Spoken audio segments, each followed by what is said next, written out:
ಸಂಸತ್ಗೆ ಬಂದ ಧರ್ಮೇಂದ್ರ ಪ್ರಧಾನ್ಗೆ ಸನ್ಮಾನ. ಕಾಂಗ್ರೆಸ್ ಸಂಸದ ಗೌರವ್ ಗೊಗೊಯ್ ತೀವ್ರ ವಾಗ್ದಾಳಿ. ಪಾಕ್ ವಿರುದ್ಧ ಯುದ್ಧ ಗೆದ್ದು ಬಂದಿದ್ದಾರಾ ಅಂತ ಕಿಡಿ.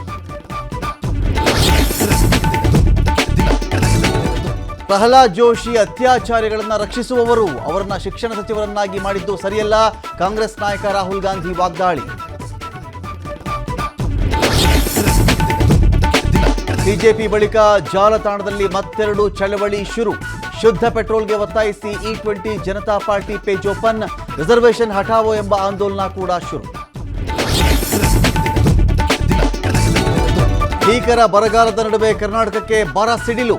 ತಮಿಳುನಾಡಿಗೆ ಕಾವೇರಿ ನೀರು ಬಿಡಲು CWRC ಸೂಚನೆ. ಮಂಡ್ಯದಲ್ಲಿ ಭುಗಿಲೆದ್ದ ರೈತ ಸಂಘಟನೆಗಳ ಹೋರಾಟ. ಮೇಕೆದಾಟು ಯೋಜನೆಗೆ ನೆರೆ ರಾಜ್ಯಗಳ ಒಪ್ಪಿಗೆ ಬೇಕಿಲ್ಲ. ರಾಜ್ಯಸಭೆಗೆ ಕೇಂದ್ರ ಜಲಶಕ್ತಿ ಸಚಿವಾಲಯದ ಉತ್ತರ. ಯೋಜನೆಗೆ ವಿರೋಧಿಸಿದ್ದ ತಮಿಳುನಾಡಿಗೆ ಮುಖಭಂಗ.